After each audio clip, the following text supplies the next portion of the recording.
U endi yo'q. Tramp Eronning yangi oliy rahnamosi o'lganini taxmin qilmoqda. Katta yo'qotish. Eron $500 million AQSh samolyotini yo'q qildi. Pokiston Afg'oniston sharqiga hujum qildi. Qurbonlar bor. Isroil armiyasi bir kun ichida Eronga 140 ta havo hujumi uyushtirdi. Eron Dubaydagi dron omborini yo'q qilganini bildirdi. Isroil G'azodagi nazorat punktiga zarba berdi. 10 ga yaqin qurbon bor. Eron Hormuzdan o'tish uchun to'lov joriy etdi. Shimoliy Koreya AQSh hududiga yetib bora oladigan raketa dvigatelini sinovdan o'tkazdi. Endi esa bizda batafsil. U endi yo'q. Tramp Eronning yangi oliy rahnamosi o'lganini taxmin qildi. AQSh prezidenti Donald Tramp Eronning yangi oliy rahnamosi Mujtabo Xomanaiy haqida anchadan buyon hech qanday yangilik olmaganini ta'kidlab, uning vafot etganini taxmin qildi. Tramp intervyu davomida urush boshida va undan keyingi zarbalar oqibatida Eronning ko'p yillik oliy rahnamosi Oyatolloh Xomanaiy va ko'plab boshqa yuqori martabali mulozimlar halok bo'lgandan keyin mamlakatda allaqachon rejim o'zgarishi sodir bo'lganini aytgan. Shuningdek, Tramp Ali Xomanaining o'g'li va Eronning yangi oliy rahnamosi Mujtabo Xomanaiy yo o'lgan yo og'ir jarohatlangan bo'lishi mumkinligi haqidagi da'volarni takrorlagan. O'g'li yo o'lgan yoki og'ir ahvolda. Biz u haqda umuman hech narsa eshitmadik. U endi yo'q, deydi Tramp. Katta yo'qotish. Eron $500 million AQSh samolyotini yo'q qildi. Eron AQShning E-3 AVAX samolyotini yo'q qildi. Bu haqda Military Watch magazin xabar bergan. Eron ommaviy axborot vositalari AQShning E-3 AVAX havo orqali erta ogohlantirish va boshqarish samolyoti ekanligini da'vo qilayotgan fotosuratlarni e'lon qilgan. Ommaviy axborot vositasining xabar berishicha, samolyot Saudiya Arabistonidagi Shahzoda Sulton aviabazasiga qilingan hujumda jiddiy zarar ko'rgan. Suratlarda samolyot tom ma'noda ikkiga bo'lingani ko'rsatilgan. Agar rasman tasdiqlansa, bu tarixda E-3 samolyotining birinchi jangovar yo'qotishi bo'ladi. Ma'lumot uchun AVAX, ya'ni havodan ogohlantirish va boshqarish tizimi qisqartmasi bilan mashhur bo'lgan Boeing E-3 Sentry asosan ulkan uchuvchi qo'mondonlik punkti va radardir. Tomdagi ulkan aylanuvchi radar tufayli samolyot yerdagi radarlarga ko'rinmaydigan past uchuvchi nishonlarni aniqlay oladi. Uning aniqlash masofasi 400 kilometrdan oshadi. Statsionar radarlardan farqli o'laroq, AVAX dunyoning istalgan nuqtasiga tezda joylashtirilishi mumkin va ballistik raketa bilan yo'q qilish qiyinroq. Bortdagi ofitserlar qiruvchi samolyotlarning harakatlarini muvofiqlashtiradi. Ularni nishonlarga yo'naltiradi, parvoz vaqtida yonilg'i qo'yishni boshqaradi va havo maydoni xavfsizligini tuzatadi. To'liq jihozlangan eng so'nggi avlod samolyotining narxi $400-500 million yoki undan yuqoriroqqa baholanmoqda.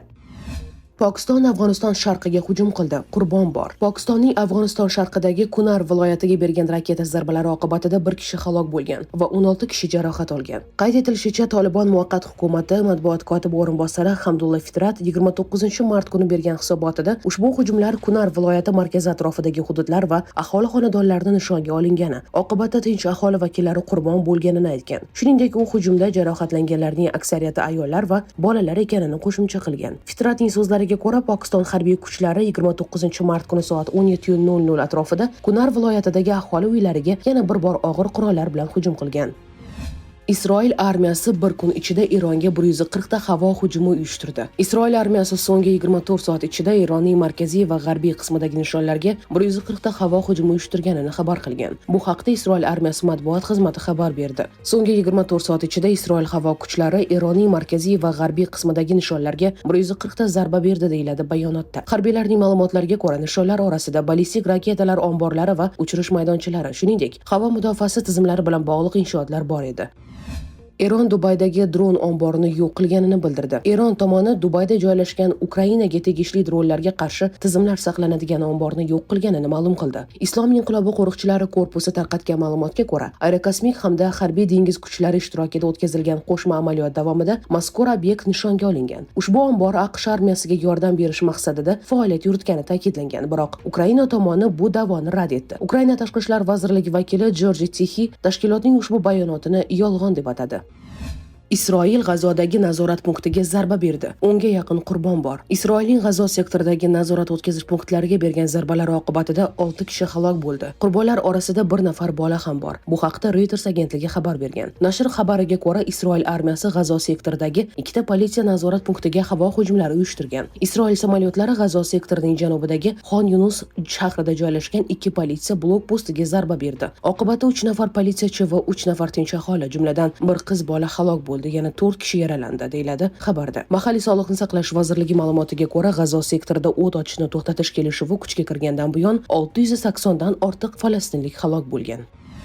Eron Hormuzdan o'tish uchun to'lov joriy etdi. Endi Hormuz yo'li orqali o'tish uchun to'lov olinadi. Tehron tranzit uchun qancha to'lov olishini bekor. Tehron tranzit uchun qancha to'lov olishini oshkor qilmadi. Tez orada qonun loyihasi qabul qilinishi bilan ushbu suv yo'lini yangi tizim boshqaradi. Kemalar uchun xavfsizlik va xizmatlar qonun loyihasida ko'zda tutilgan to'lovlar orqali ta'minlanadi deyiladi xabarda. 20-mart kuni Eron Hormuz bo'g'ozi orqali tranzit uchun to'lov joriy etganini xabar qildi. Nashrga ko'ra, tasdiqlangan tashuvchilar uchun xavfsiz yo'lak tashkil etilgan bo'lib, bitta operator tranzit uchun taxminan $2 million to'langan. O'sha paytda ruxsatnomalar har bir holat uchun alohida berilgan. Biroq Eron kemalari ro'yxatdan o'tkazish bilan rasmiy tranzitni tasdiqlash tizimini ishga tushirishni rejalashtirayotgani ta'kidlangan. AQSh va Isroilning Eronga qarshi harbiy operatsiyasi boshlangandan so'ng Eron Hormuz bo'g'ozida savdoni to'xtatishini e'lon qildi. Janglardan oldin dunyo nefti, kondensati va neft mahsulotlarining 15-20% va suyultirilgan tabiiy gazning 30% dan ortig'i suv yo'li orqali o'tgan. 25-mart kuni Islom Respublikasi do'stona mamlakatlar Rossiya, Hindiston, Iroq, Xitoy va Pokiston kemalariga Hormuz bo'g'ozi orqali tranzit o'tkazishga ruxsat berdi. Shu bilan birga mamlakat tashqi ishlar vaziri Abbos Aroqchi Tehron raqiblariga bo'g'ozdan foydalanishga ruxsat berishning ma'nosi yo'qligini aytdi.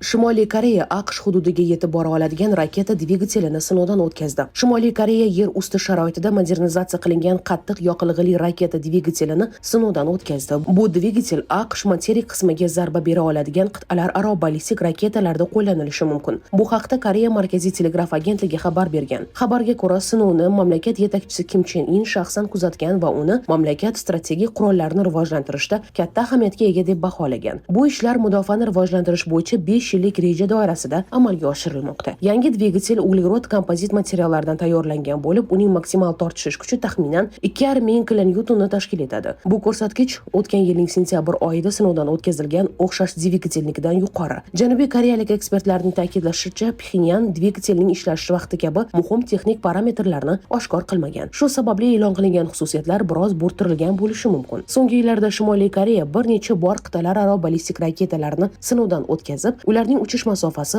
AQSh materik hududigacha yetishini namoyish qilgan. Bunda ayniqsa qattiq yoqilg'ili dvigatellar qo'llanilishi muhim, chunki ular suyuq yoqilg'ili tizimlarga nisbatan uchirishdan oldin aniqlanishi qiyinroq.